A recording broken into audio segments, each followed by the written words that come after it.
Starfleet Underground. Every week, we'll take a look at the latest Star Trek news and then check out a current or classic episode of Star Trek. This week, Picard learns the perfect time to go into Slo-mo. Riker and Troi gets rekindled and shaved. Geordi sees a sunrise with his eyes. And Worf, don't pop that Gorch. We watched Star Trek Insurrection. And we're huddled up in a cave where we use our phasers to heat up the rocks to keep us warm.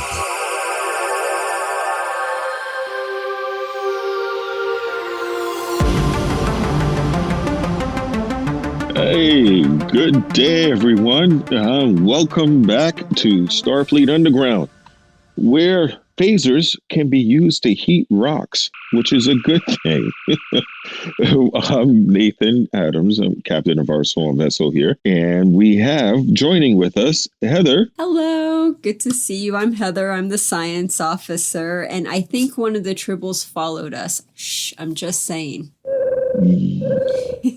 Yeah, I noticed that's the one with the teeth, so it's doing pretty good on for guard duty. And we also have with us our engineer, Rocky. Hello.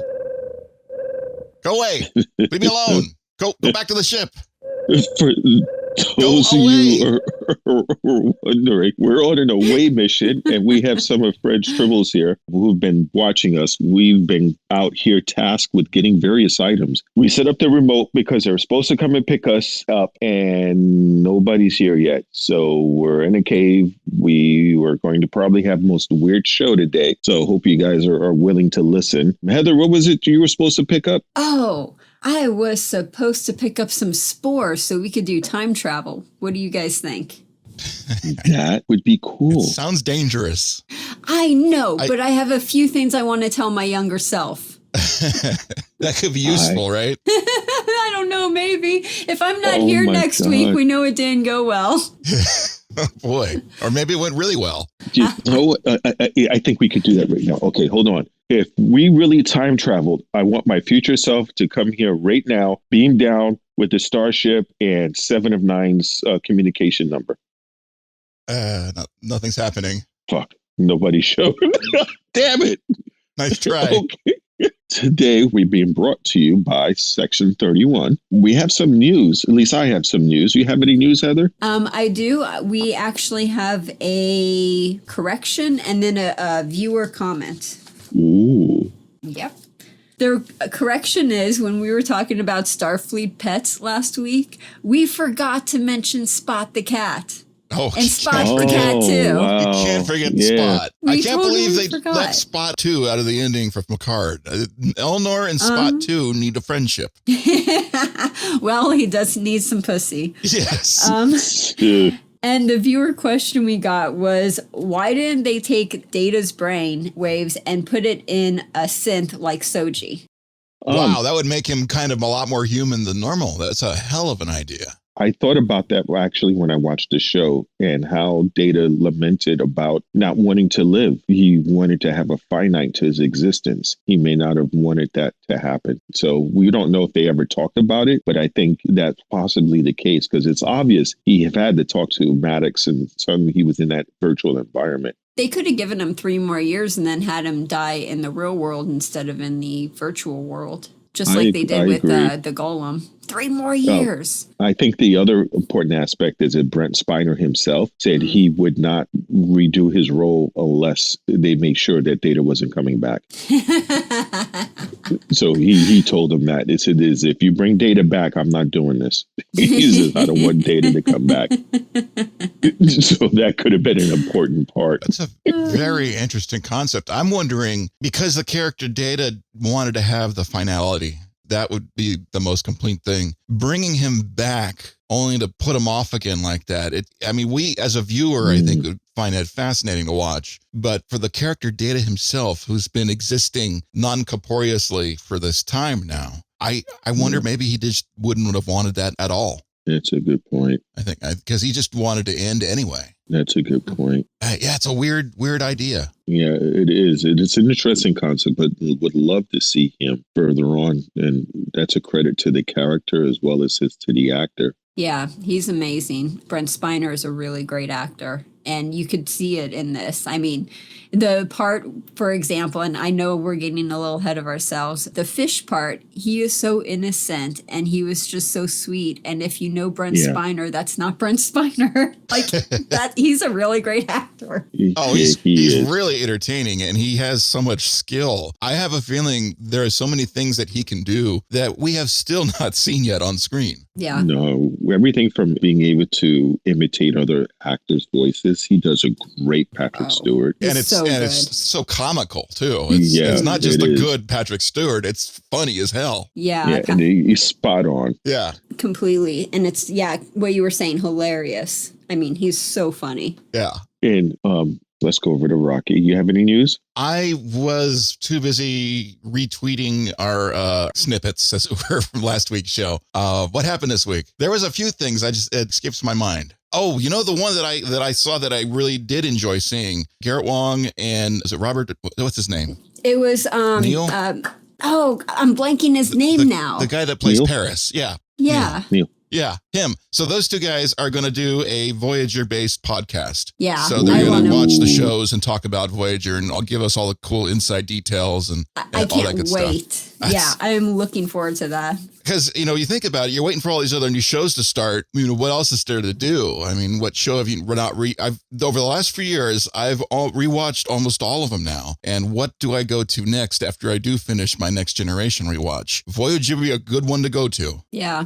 And just to get their insights, like, oh, yeah, and remember when this happened and remember when that happened. And they talk about, like, what's happening as it.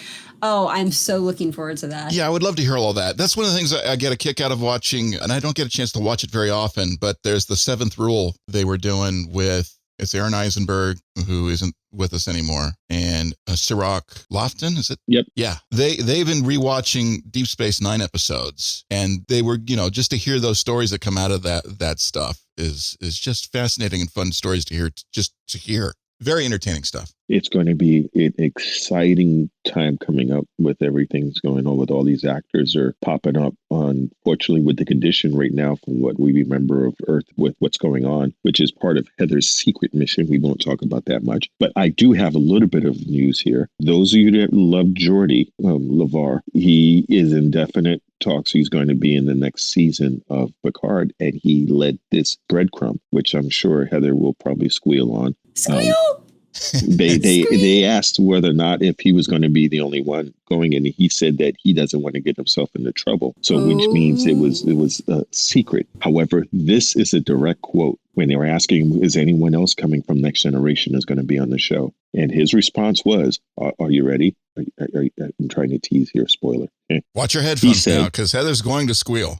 He said, "I think it is reasonable to assume that all those people are still part of Picard's life. Sure, what the hell? Yeah, you will see us all. Probably not all at the same time, though never say never." Yes. You hear? You will see us all. Yeah. My God. I get tingles in my naughty parts. I couldn't believe he let that fly. Yeah, that was just like, really? Oh, wow. That was just huge. He just dropped it like that. Very casually. So awesome. Isn't that cool? It's awesome. It's what everyone wants. I mean, honestly. Yeah. I mean, yep. Serious. That means that we could get a chance to see Dr. Crusher again. Yes, and Will Wheaton too. Worf, to see what the hairstyle he's going to have this time. Yes. It's going to be so freaking cool. Yeah. This is so awesome. I wonder if that means Q will be back. Obviously. Oh, my God. Oh, my God. Did you hear that... Another bit of news. Gosh, I heard that one too. Okay, I've heard all the news. What am I talking about? She's going to be playing Ahsoka Tano in The Mandalorian next season. Oh, okay. Rosario Dawson. She actually has put it out there that she wants to play in a reincarnation of Q. Ooh.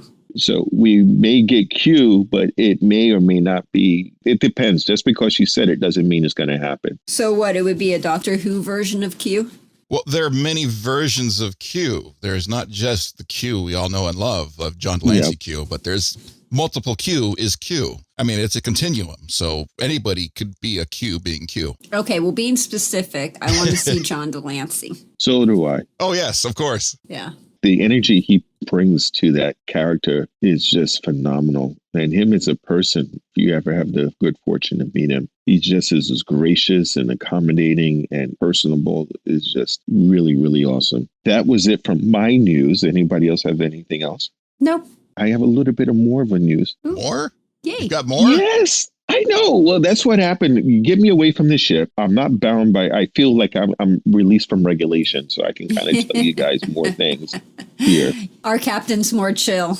Yeah, it's kind of relaxing being in this cave, and the soft glow of the phaser on the rock. It makes it all warm and comfy. I like being here with you guys, which is pretty cool. For those of you that want to get caught up on everything, and if you're in your domicile and don't have anywhere to go, CBS All Access is offering not one, but 2 months of viewing free. All you got to do is sign up for CBS All Access, and in the promo section, put the word gift. And then, bam, you have the 1 month.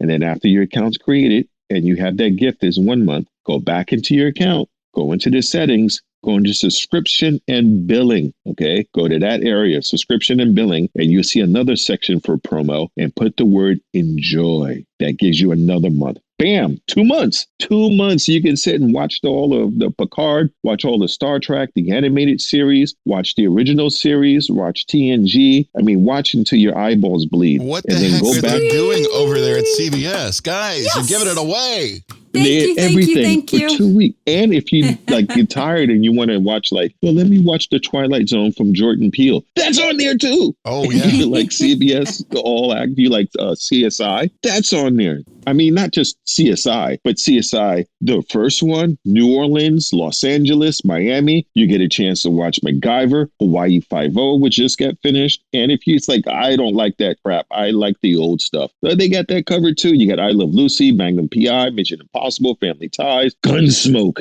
Taxi, and Perry Mason. So there's a lot of stuff to keep you entertained for 2 months. Come back on the show, send us a comment and say, thank you, crew of Starfleet Underground, to let us know about this wonderful stuff. You sound like you're doing a small commercial, just a little small infomercial there. Right? Just a little bit, just a little. I may or may not have been financially compensated for this. Just what I wanted to say. Are you doing a side hustle? Shh, spoilers. Uh-huh. I understand.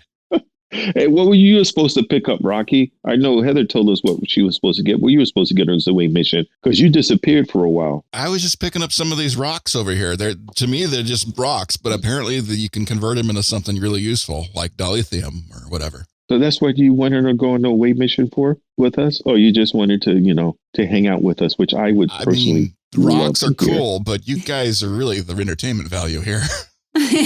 See, that's awesome. Now that I like to hear. Oh, I love you too. Yeah, this is so cool. We're full of the cool this episode. The last show I mentioned Safe House. Who had a chance to see it? I did. Me. And what did you think? Brutal, honest opinions. I really wanted... So what happened at the end, and for spoilers, by the way, if anyone hasn't seen it, spoilers. What happened at the end where she's sitting there in the towel and she's holding the gun, I wanted that to happen in the middle of the movie, and I wanted more after that. So it could have been a TV show. Interesting, yeah. Yeah, I guess that's why it went direct to video. Yeah, I mean, it was a Showtime special. Or you were sitting there watching it on YouTube and like, where did they get this from? Because it doesn't look like, it's a Showtime. Oh, they recorded it on Yeah, so it was a Showtime movie. And I haven't had Showtime in so many ages. I mean, I think the last time I had Showtime, you had the remote control is actually a big box with chunky buttons you had to hit. Yeah. No, we had the infrared remote ones. I had Showtime back. It wasn't that long ago. But even though it's Showtime, for people out there who want to see this, you could actually go to YouTube and watch the whole thing. Yeah, it's right on YouTube. Yeah, and Rocky, if you could do me a favor and put that on social media for people. We can find that. Yeah, that's another great thing about YouTube is you can hit the share button. Yes. And I'm not talking about the singer. If I could turn you back believe time. in Showtime after Showtime? Wait, I don't know. With the last few times we've been singing. I have got 0 comments so far about us singing Happy Birthday to Fred. And I'm wondering if that's why Fred isn't here, because my it's a good possibility. Fred's been hiding on the ship. He was happy we went on an away mission. It's like, oh, thank God I don't have to listen to them sing anymore. And I had Section 31 show up that night. They beamed into the room. They looked at me and I go, yeah. And he went singing. and then beamed out. That's it, just thinking. Nathan, were you not wearing pajamas, Nathan? Is that why they beamed in? Yeah, it's possible. I tend to wear my birthday suit when I'm in my quarters by myself. So I think you're attracting a certain type of Section 31. Strangely, I haven't had any visitors from Section 31 over here. And I like the free air feel of hanging out in your quarters. Nothing going else. Yeah, it's very comforting. That explains why I go by your quarters. I hear this song, 'cause I'm free. Free. It's like, okay. There you go. Now I know, man. That's what you got to do. Now I know. All about comfort. Oh, my stomach hurts from laughing so much. Oh, you're welcome. True story. I was hanging out with some friends. We were visiting some place like in another state, and we were dudes. This is college time, so everyone's like, "Oh, we'll just crash in the Motel 6 or whatever." And I'm like, "No, I gotta get my own room. I you guys are great. I've done this too many times. I gotta get my own room because I like to have space to myself and let it all hang out. Privacy is important. Yeah, it should be. Here's a little off story. This happened when I was a teenager. Running around in the streets of New York, you tend to really stress out your jeans and your pants. And I had been running around. There was a woman who lived across the way from me who barely talked to us. And we're standing on the stairs, and I got one leg up on the stair, one leg down on the thing, doing the Riker kind of pose. Yeah, right, yeah. Right. And I'm talking to my friends, and she's coming in, and she stops to talk to me. And I don't remember exactly what she talked about, but she talked to me for a good portion of time, and it never occurred to me anything. She went in, and then I turn around back to my friends, and my friend says, "Hey, Nathan." I go, "Yeah." He goes, "Your dick's coming out." I said, "What?" He says, "Look, I had split my pants, and I was commando at the time. Oh. And a good 2/4 of my junk was out there on the bottom of my pants. And I went, oh my God. I haven't worn jeans in so many years. I used to love wearing jeans, but I had the experience where you stretch a little bit too far and they don't, they can't take it. And unfortunately, I don't go commando too often. But I feel you, man. I feel you. So it's like, wow. So now that gives me a good understanding of how come some women could have like a breast slip and not know it. I didn't know my stuff was out there. And it's like, oh my God, I got to go change. But by that time, ever since then, she was more friendly. Oh my. Well, there you go. That's good assets right there. Oh my. So, like, wow.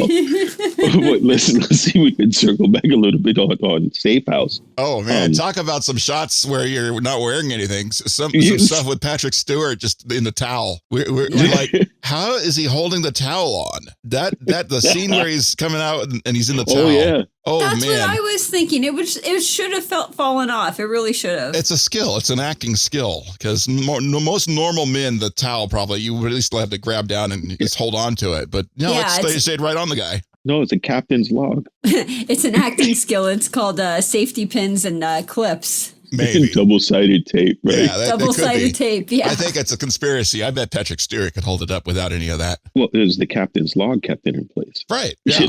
To get over the hump. So... I really enjoyed the film, though. I had a good kick out of that. Seeing all the 90s technology up there was a kick for me because I had to deal with some of that stuff because that's when I was learning to be a video technician. Yeah, it was so dated with technology. It was funny to see all those. And look at all those PCs they have in the bottom of that rack. That's like... Well, that's where we put our first PC together in when we used to play Doom. It looked like one of those, and he had like 4 of them sitting there and just not doing anything. It was like watching War Games when it first came out. Right. That was like all state-of-the-art computers. Oh, yeah. But now you look at it, it's like, oh my God, what the hell? An acoustic coupler? Sitting there looking at it going, all these CRT screens, they must be like 90 degrees in this room. They've got to have air conditioning in that thing. Yeah, it was a kick. But I actually really enjoyed the film. I thought the ending came around too easily. I thought it was like, who is who's doing what and what's going on. And yeah, the spoiler alert, but yeah, it was her and bam, bam, done. And that was it. It was just like, oh, I like Heather's idea. I think that would have been more fun to make it a series out of it and extend it some. Have you guys seen that YouTube series, How It Should Have Ended? No, I have not. Oh, yeah. I've seen some of their stuff. It's hysterical. It's funny. Oh, I gotta see that. They do really good stuff. Well, How It Should Have Ended for this movie would have been at the very beginning of the movie when he's paranoid and he's freaked out. He just sends the documents to the news and then everyone knows and the guy goes to jail and then everyone's fine and safe after that. And the video lasts for like 5 minutes. It was over very quick. Yeah. Next episode. The one thing that got me as a person, as I've stated previously, I love watching people and I love watching body language and to see how things match up, is that I love the way you really got the sense of feel that his character or him, you got the sense to feel that when he started losing his grip on reality, where he started to question even himself and how he brought that. I really felt for his character when he started thinking like, am I really losing, or are they telling it? And how he's trying to convince his daughter that this is really happening. It's like, yeah, Dad, you was a spy. Shut the fuck up. You know, like I was. So I just liked the way, and at the end, it was kind of heartbreaking where it finally, spoilers, where everything finally came to a head. It's like, wow, his acting is what impressed me the most. But I agree with you, Heather, and as you, Rocky. The ending was kind of like weak sauce, but the ride to get there was good. Oh, yeah, it was very enjoyable. Enjoyed the heck out of it. I got a big kick out of seeing him in costume, in the character wearing a disguise with hair. That was like, wait a minute, that's what he would look like with hair? That's crazy. And it looked convincing. I'm like, really? That's what he would probably have looked like with hair. I'm like, whoa. He hunkered down in the back of that Land Rover. It's just like, I know. This is a funny way to be traveling around. I mean, someone's going to drive you around town. You're lying down in the back seat, not on the back seat, but below the back seat. It's just like hiding with a periscope. It's just seeing the things. It's just, that was a kick to see. And then he had his own friend, Kato. He had his own Kato, which is the pool guy. He had way too many voice impressions. That was a little eerie to me. It's like, wait, what is this guy doing? He's doing all of them. He was a comedian back then during that time. He was one of those ones that was actually on the verge of blowing up and then disappeared. But he was a comedian, so it was interesting to see him on there. But his impressions were really good. Yeah. But it was just so many of them. And it was just so out of nowhere, like out of left field. Like, where did that come from? I wonder if Kato was an inspiration for that character from Pink Panther. No, Kato, not now. For those of you who have seen the show. Okay, let's switch off a little bit here, unless anybody has anything else to say about the movie. I really enjoyed him playing guitar. I don't know if it was actually him playing guitar, but it was cool. That was. That was another thing I wasn't used to seeing, is Patrick Stewart holding a guitar. Well, he had to get the babes. Yeah, and he was getting the babe. It was like pretty cool. Now, have we saw Insurrection? Yes, we have. Yep.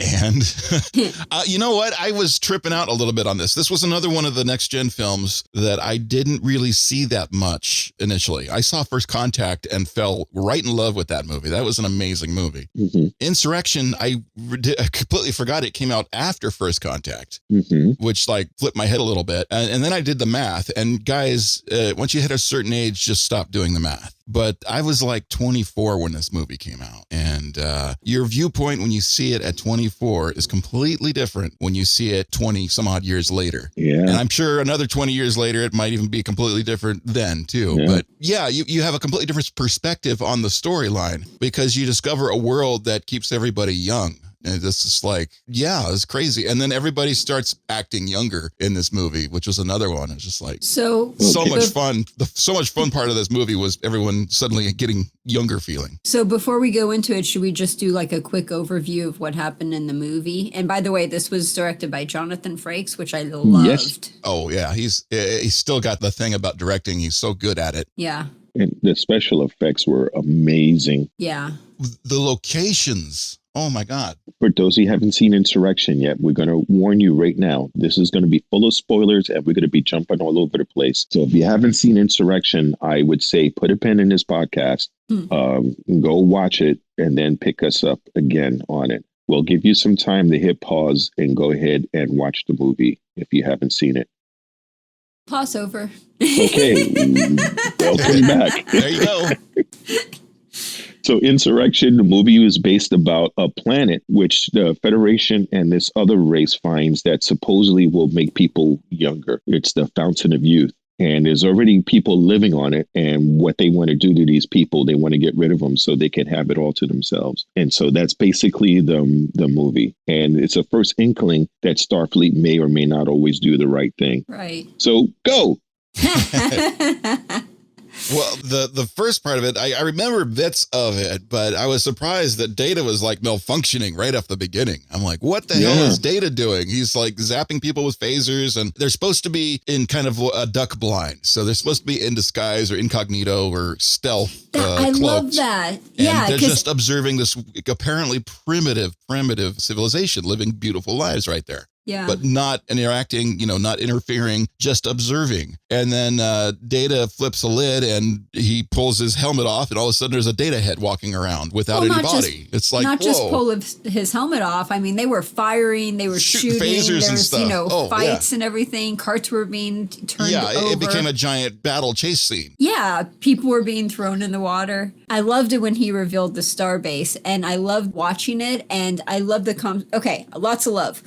I love the concept of having the town where everybody's going about doing their thing, and then you see like invisible like city within the city of more people that they don't even know about going around doing other things, and I just like that concept a lot. And it's not the first time we've seen Starfleet do this. If you watch the shows, this is a thing Starfleet apparently regularly does. They just observe without trying to interfere, just trying to understand where we came from and how people acted then versus now, and at what point is it safe to make first contact with a civilization. They keep tabs, and it's interesting the way they do it, like a duck blind is what I said, a cloaked duck blind. You're just observing from a vantage point, and then you got people running around in cloak suits, which is amazing. So you could explain ghosts that way fairly easily. But so it was really a neat idea, and it's a neat concept. And then they observe this civilization being so primitive, and it turns out they're actually more advanced than the Federation. They're just not doing it. It was really kind of cool because you get an inkling that they were used to it. You would figure most people would have freaked out, screamed, yelled, everything, but they were kind of like, this is curious. Yeah, I was like, oh, what's that? What are these people? Rather than freaking out and everything. And I think really the look on Picard's face when they were trying to explain what happened to Data with his positronic brain. And the guy goes up, we tried to fix him by realigning this, that, and the other. Like, wait, what? Yeah, it's just a minor phase variance with his positronic head or whatever. You guys were playing Hackysack. What? Yeah, exactly. Boy, were they playing some Hackysack. I've never seen Hackysack like that before in my life. That was amazing. That was some super Hackysack. But yeah, when that happened, Picard was in his uniform. They were at the formal party. And I love that they put so many hilarious moments into this movie. Like, for example, hey, Picard, your suit doesn't fit like it used to. Oh, it fits fine. It fits the same it used to fit when I was a kid. She's like, yeah. Yeah, sure, right. Yeah. Beverly's like, I've seen you. It's smooth as an android's bottom. Yeah, there was a lot of comical elements. And the whole concept of being in this, what they call it, the Briar Patch. Yeah. And by this planet, it was that it has youthening effects on people. And Troi and Riker started to get super frisky. Yes. That was funny. It was awesome stuff. And then there's the whole beard thing. My goodness. Yeah. Is that a trend? I mean, because you remember Riker always having a beard, and then in this movie, he shaves it off because Troi wanted it off, Riker didn't have a beard in the first season, did he? Well, no, not in the first season. I mean, he really grew it in the second season. Grew. Yeah. Thank you. Sorry. Speaking English. It stayed with us so many years because it's definitely a part of the character. I mean, Riker beard. I mean, everybody knows about Riker's beard. So to see it get shaved off and then, it's all about what the woman really wants. If she doesn't want, if she kisses you and she says yuck, then you've got to shave it.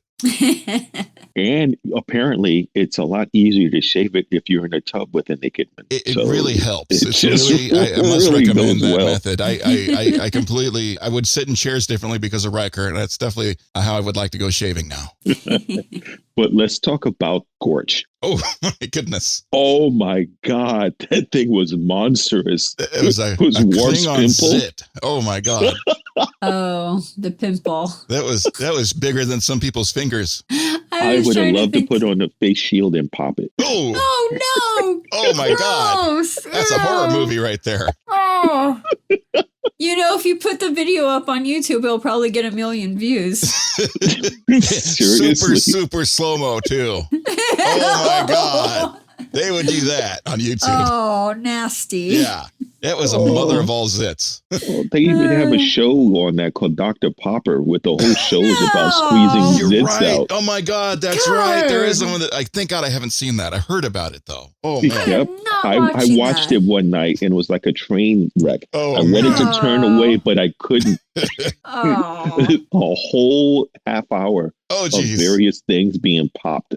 Oh, I have seen those YouTube videos of them digging out the blackheads, and they're like really a lot. Oh, I mean, gnarly. more than you would ever imagine. Man. Yeah. So Worf would have been prime time. Okay, going there back. are side effects to going back in time, youthfulness. What I did get a kick out of, you started to get these little hints, and then you start realizing that's actually what happened. But it was like, first thing is Picard's like, and those sensors, they sound like they're out of alignment. Back when I was a cadet, I could hear a sensor this far out of alignment. And it was just like, wow, that's kind of, is Picard just in tune with his starship right now? And it's like, no, his hearing was getting better. I was like, wow, that's amazing. That little plot point. Oh, I didn't pick it up yet. So because the ship is in between the rings and the planet, that's why the people on the ship are feeling the effects too? Yeah, I think so. I think that's what it was. I couldn't quite, you have to really sit down and gather all the science or sci-fi science and figure it out. But that's what it apparently seemed to be like. There's something in that little area, which was apparently everyone was saying it was dangerous for the ship to get there, but they got there with no problem. And I think they're probably trying to hide the fact that it's a youthful area over there. And then you get to the planet and you can just go into slow-mo by holding somebody's hand. I mean, that was like really deep, youthful stuff right there. It kind of shows you what happened if you take plastic surgery too far. Oh my God, face stretching. That was gross. Oh my goodness. Just take your skin of your head and just rip it off and stretch it and stick it back on. They literally were stretching their faces. Disgusting. Did you guys notice the foreshadowing at the very beginning of the movie when he's doing the face stretching and he's like, oh, lie down, Admiral. The girls will take 20 years off your face. And he's like, another time perhaps. And then they killed him. Oh, that's what killed him. That was a hell of a way to go out, man. That was disgusting. Just like, oh, wow.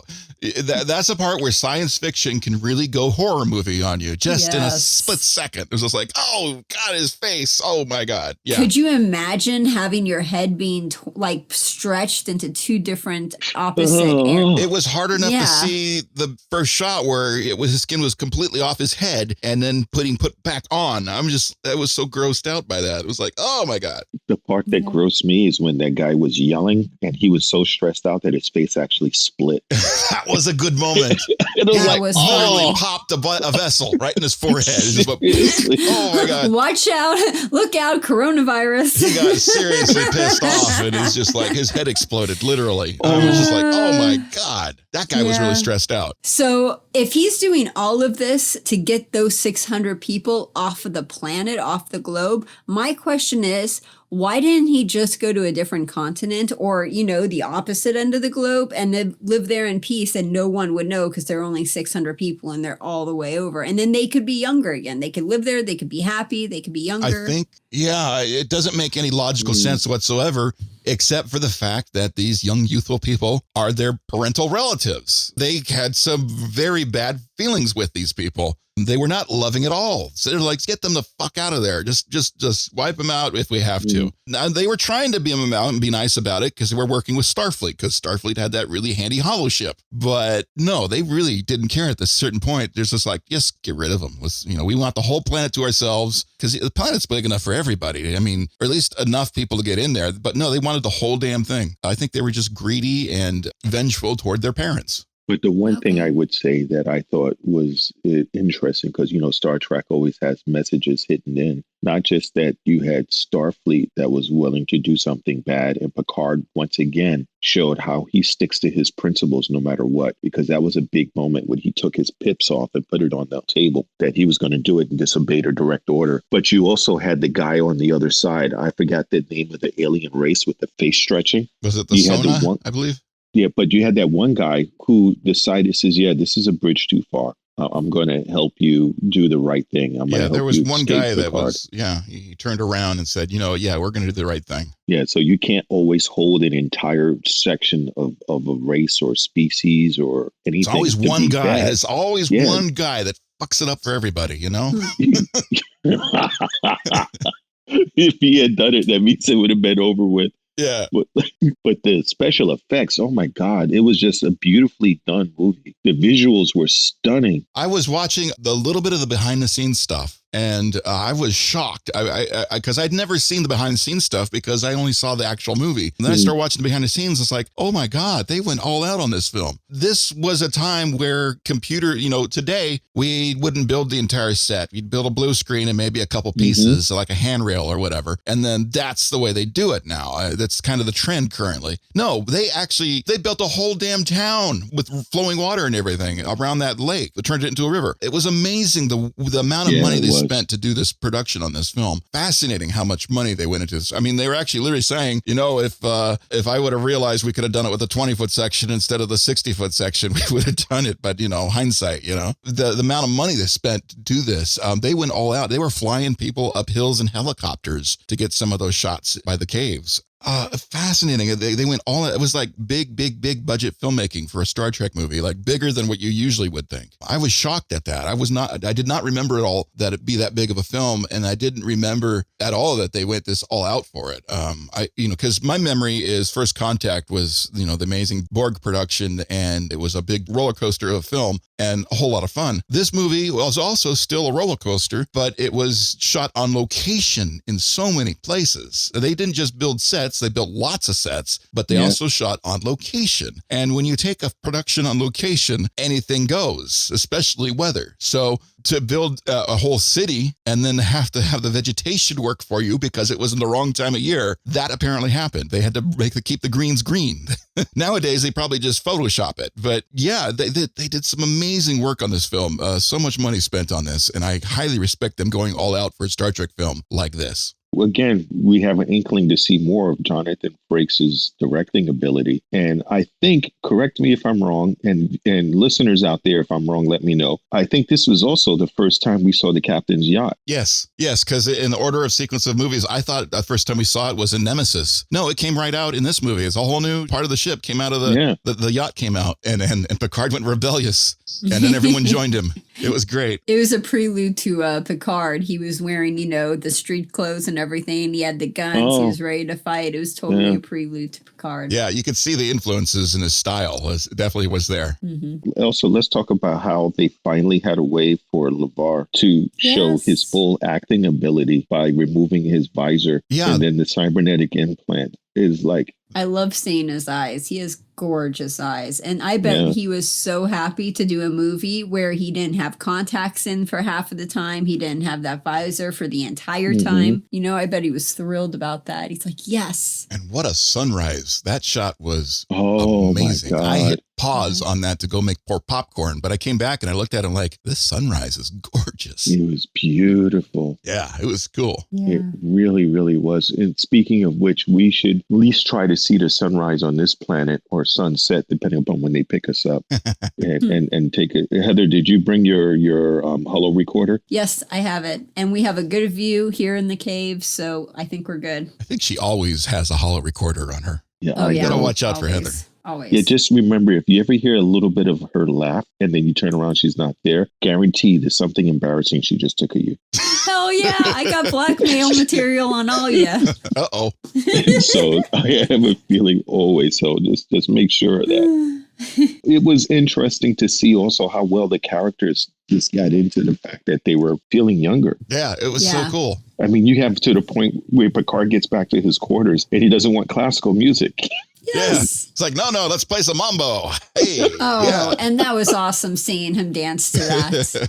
I got a kick out of even Riker was like, I mean, aside from the whole beard thing and getting it on with Troi, he's like grabbing a joystick to fly the Enterprise right down there. He's playing chicken with the fucking Enterprise. I know. That's so fucking badass. Yeah. I love Seriously. it. Yeah. And did you guys notice the part where Worf slept in? You know, he totally missed it, slept in, late for work. And the Klingon, what the hell? You think the Klingon would be like really a lot more crazy? No, he's sleeping in. Yeah, he's his, like, his whatever. hair is growing longer. Yeah. He's going to be joining like a hair metal band here pretty soon. Although he did get really aggressive when the time came. He was blowing drones out of the sky. I know, not just blowing, but batting them. Bashing them down like, I am feeling aggressive. Yes.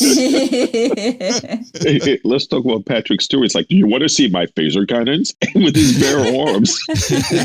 Oh, him and that chick were getting it on. Oh, that boy. Oh, seriously? That part where they take like an hour-long break, they're being chased, okay? And they're going to take an hour-long break. Dude, they don't need an hour-long break. Picard needed 30 minutes for lunch and 30 minutes for fucking. Yeah. Okay? Seriously. Yeah. Oh, boy. The slow-mo action of that. Can you imagine pulling the slow-mo exactly the right moment? Oh, my God. I would sign up for that in a second. I'm all aboard with that. Seriously. Slow-mo right about now. Yeah, I'm just like, woohoo! That's when she taught him how to use it. Yeah, that's when he figured it out. Let's see if this Federation hardware can fit in alien software. If you ever have any doubt you want to hang out with an older woman, 300 years old, she's going to teach you some things. Yeah. But she was sexy also. Oh, she had this quiet, confident, and this air of, you just, when you see her, the way she handles herself and everything like that, it's like she's not doing anything sexy, but she yet just is. Yeah. Yeah. Yeah. Yeah. I wonder what the age difference was between them at the time. 300. Well, I mean, actor to actor. Was she the same age as Picard or not? Because you typically have a thing in Hollywood where the women are always younger, like really younger. Yeah. So I wonder about that. That'd be something to Google up maybe. Well, So she was born in 59. So she was born in March 7th, 59. Okay. And Patrick was born in 57. So she was. So they were pretty close with age. I stand corrected. Oh. He was not born in 57. Give me a second. Oh boy, here we go. We're actually going to Google it up. He was actually accepted into theater school at 57. So he's definitely was older than. Okay, yeah. He was born in 1940. Okay. Oh, okay. So there's a little years. difference. But she was looking good. She was younger. Everybody was looking good. And the funny thing is, when the movie started, everyone looked pretty, felt normal, they looked, because, it's a few years after Next Generation, but it's still not that many years. But all of the actors started to look younger to me throughout the film. I don't know if it was acting or there's little secrets they were doing with makeup, but they all started to look really good. I mean, I was like, wow, everyone's looking great in this movie. Mm-hmm. No, except for Worf with his Gorch. That thing is monstrous. It wakes me up in the middle of the night in a cold sweat. Oh man!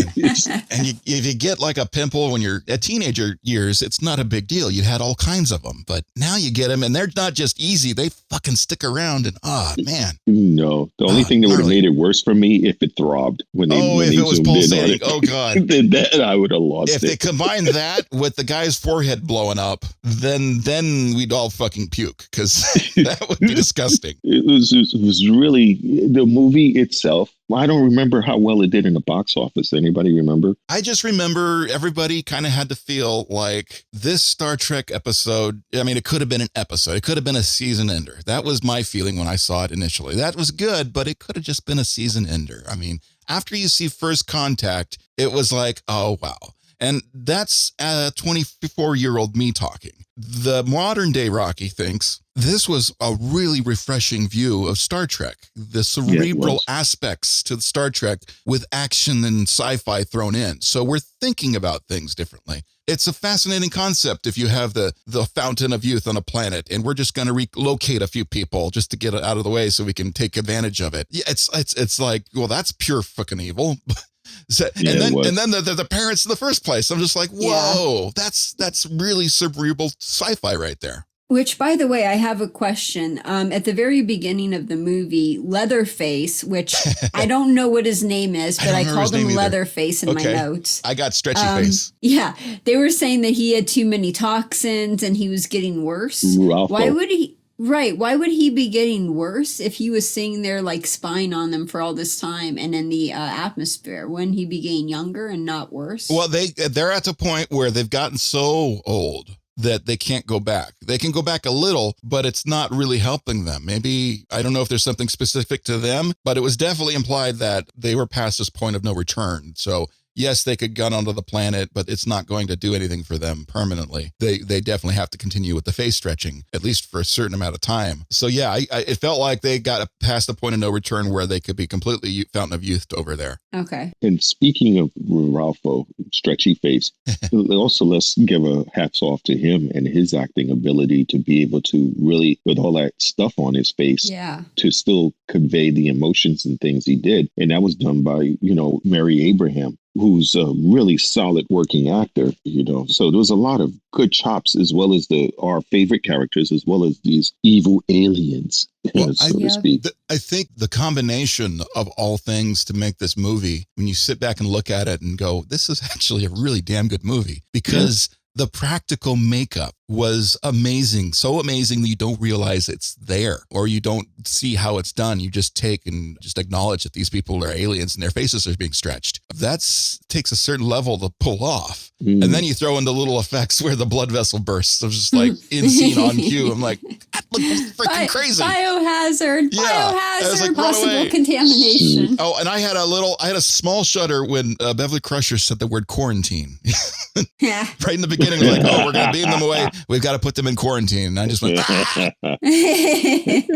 And then all the practical shoots that they did on location were beautiful. The set pieces were gorgeous. And you look at this, and in the behind the scenes and how they put it together, these sets were not small. Yeah. I mean, you can do things when you build a set where you don't finish the entire wall. So you can build a building with 3 walls, and then you look on the other side of the wall and they're just, boards. But on the outside, it looks like a friggin' building that's been there for 20 years. But to do it on such a massive scale, it was phenomenal. And they designed it all to get exploded in the big climactic scenes where people are being chased and shot at and things are blowing up and stunts are happening. They're talking about, we had every LA stunt person here doing this scene. And it was just amazing. They were having so much fun making this film, and they had almost no limits to put it together. That's cool. It's very entertaining. The budget for this thing, looking up on my pad, the budget was 58 million unadjusted Earth dollars back then. Opening weekend, it made 22 million domestic. Gross, it made 70 million domestic. And worldwide, it made 112 million. Okay, so they didn't do too bad with it. No, so they didn't do too bad, but it wasn't enough that Hollywood had decided, I guess, to start pumping them out, but it was profitable. Well, and then Fred and I were talking about this in previous episodes. I'm of the opinion that it was more of a season ender type quality episode, and people really wanted more of the big, giant, roller coaster style action movie. What style of Trek movie is better for you? And it actually, I can see that. The cerebral side of it, you stand back and look at it as a whole. This is really like the third viewing I may have seen the movie. I really enjoyed the hell out of it. So did I. I thought it was done very, very well. Did you guys notice how when we were talking about Star Trek Picard, I kept saying, Picard's a dick, Picard's a dick. In this movie, Picard was a dick. Oh, yes. No, you can tell because he was more rebellious. He would do whatever he wanted. Yeah. He had so much patience for certain things, although I loved when they put the beans on his head in the beginning. Yes, that was funny. I forgot that gag entirely. And they just put beans on his head. That was funny. What the hell? Just the kind of stuff Starfleet would have to deal with at that time and age. And he's like, I remember when we used to be explorers. Just like, now we're doing this stuff. I got a huge kick out of that. Looking forward to dancing with you later. Yeah. Yeah, sure you are. That was pretty cool. Her head was at the right height, so. Oh my! That's the wrong kind of dance. Oh, sorry about that. But let's talk about with stretchy face that was there. As now you got me calling him stretchy face. There, Leatherface. Leatherface. Now with him, you notice though that the women all were flawless. Oh, well, yeah, they're all makeup technicians on themselves. So, yeah, they're like, Yeah. oh, yeah, You we know, got you. they were flawless, and they were wearing like they must. I wonder if they had like a back zipper because they're skin tight. They were looking like Toi-ght. Yeah, So they were like, yeah, that's the scene I probably would have wanted to been on to see on set because the makeup girls. and let's not even the hairstyle was so man. intricate. I wonder how long it took to put that thing together. Yeah, that kind of work you just don't see in movies very often to that, No. and to that level and to that amount of it. And Star Trek brings that on screen and puts it right in front of you. And the makeup work in Star Trek is some of the best makeup work that has ever been done. And it's done by the best people in Hollywood that do makeup. You kind of get used to it as a Star Trek fan. It's like, oh, that looks cool. Yeah, that's a good alien. Yeah. An average person would look at this and freak the hell out because everything is so alien and wonderful and looks so authentic. Which is one of the reasons why I used to like watching a show that came on. I don't know if you guys ever saw it. It was called Face Off. Not the movie, but it was a show where they would have these young, aspiring special effects people. Oh, yeah. Okay. And there would be 3 or 4 teams, and they'd have to compete against each other to make up alien makeup and things. And the amount of work and how good they can get within such a short amount of time is just unbelievable, and lets you think that, wow, so a Hollywood movie where they have actual time they could put this stuff together is just amazing. Oh, yeah. Makeup people are amazing to me. I'm fascinated by them. As a person who's had to have a mustache glued on him and when he was in high school doing plays on stage, I completely respect the stuff actors would go through to get all that put on their face. And they're doing full masks and things. I mean, I mean, we had Bill Blair on the show, and the stuff he would go through just blows my mind. Oh, goodness. Yeah, that stuff is amazing to me. If you guys want to hear about that, if you go through our playlist, you'll be able to see when we had him on as a guest. You should really give a listen. He gives a lot of really good insight on makeup and how that stuff is done in his career. So you should give a listen to it. Yeah, that was a really good one. A little bit of a spoiler for you. Johnathon Frakes wanted Q to be in the movie, but it never worked out, unfortunately. Interesting. Oh. You know, one thing I want to do, I noticed, because I did have the extra features button, Johnathon Frakes and Troi, Marina Sirtis, did the commentary track, and I want to hear that. I haven't had a chance to go back and rewatch it with the commentary, but I can only imagine the hilarity, not only the hilarity, but also the solid information that would come out of that to hear how this movie was made. I'm dying to go back and get that. Something I'm looking forward to watch it again, but with the commentary track. It's a thought. Maybe I should watch it again with the commentary. I usually like doing that. Yeah, I used to get a kick out of DVDs where they give you the commentary tracks, because that was when I was in the peak of my quote unquote film career. I was making independent movies with my buddies, and we'd always watch movies, and I'd always get a movie and then watch it a second time with the commentary right after I saw it, just to hear all the little inside goodies and try to see if I can pick up details. But sometimes the stories they put into those things are just so interesting. They're definitely worth hearing. Yeah, that must have been fun doing that with your friends. Oh, yeah. Cool. Oh, wait, I just received a beep. It looks like our ride is finally coming. Our space Uber is here. Finally. We're going to finally be able to get back out of here. We've only been waiting for 2 days. That rock is looking a little cold. I was about ready to hit it with the phaser again. What the heck? And finally, the Tribbles fell asleep. So don't wake them up. Don't wake them up. Don't touch them. I'm not going to touch. It just said keep me up at night. And when they're finally sleeping, that's what you get, you little bastard, for keeping me up at night. So how's that feel, huh? Well, geez, poor little triple. Now, next week, we are going to surprise you with what show we're having next week. I think, Heather, 1 of 4. Yes. Do you have an idea of what we're doing next week? I do. So we are going to start watching Discovery Season 2. Ooh. Yep, we're going to be doing the commentary on that. The Pike Discoveries. Now, those of you that haven't seen it, I gave you how. You get 2 months free. CBS Can't All believe they're Access. doing. I'm paying the full bill for CBS All Access. Yeah. I'm doing it because I love Star Trek so much, and I'm also a chump that I don't want to go back and unsign to it and re-sign to it every time there's a new season coming up. But yeah, I think it's worth it. I mean, it's not that expensive when you look at things compared to what I get out of it. And no, you figure a whole season. How much does it cost to get a Starbucks coffee? Yeah, I don't drink Starbucks coffee, so I mean, seriously, it's not that much, right? And it's not open, and yeah. Oh goodness. And we don't even have it in the replicators. Oh man. So it's a lot cheaper than that. Yeah, it's very affordable. So watch. Now, I believe next week, aren't we doing a short trek related to Discovery Season 2 first before we go into Discovery Season 2? Yes, we're going to watch the short treks. So when you get a chance, get on there, see the short treks that'll get us into Season 2, and then we can see how the short treks actually apply to the next season, which will be pretty cool, so we can talk about it. There might be Tribbles. It's slated on my pad that we're supposed to have a guest next week. Who's supposed to stop by? Our ambassador, our favorite ambassador, Vulcan ambassador. Yep. Outstanding. I hear how she's doing. It's always a pleasure for her to come on board. It is. And I swear, Fred must be doing a bang-up job with Section 31. I hope we don't lose him. I think they're trying to recruit him. His talent as a genetic engineer to Tribbles, they're doing something. We just got to find out what it is. Yeah, well, he just came back a couple days ago. It's just every time he comes back, they take him away again. So, yeah, I noticed that. What? Sorry. I thought I saw Section 31 do this with this thing. I'm not sure if I saw him or not in the back of the area. And the time travel aspects to that, and Fred's knowledge of Tribbles scares the frig out of me. Don't tell him I have spores. Oh man. Well, thank everybody for joining us once again. Please, please, please. We love reading your comments, and we like getting email from you. So please make sure you send us a wave out there in all our communication. You can get a hold of us. We look forward to listening to you again. Sorry for the slowdown. I'm getting low on my coffee meter, and I'm getting excited to get off this planet because I really need a sonic shower. So do you. I mean, so do I. Yeah, and we really need coffee that's better than campfire coffee. It's been a long day on this planet. I think they're a few hours longer than normal. That's for sure.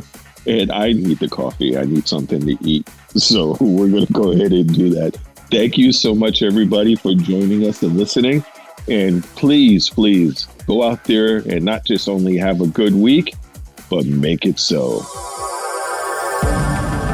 Starfleet Underground, beaming into a podcast feed near you. Log on to our website at starfleetunderground.com and send your comments and questions to thecollective@starfleetunderground.com. Follow us on Twitter at StarfleetUnderG and on Facebook and Instagram, we're Starfleet Underground.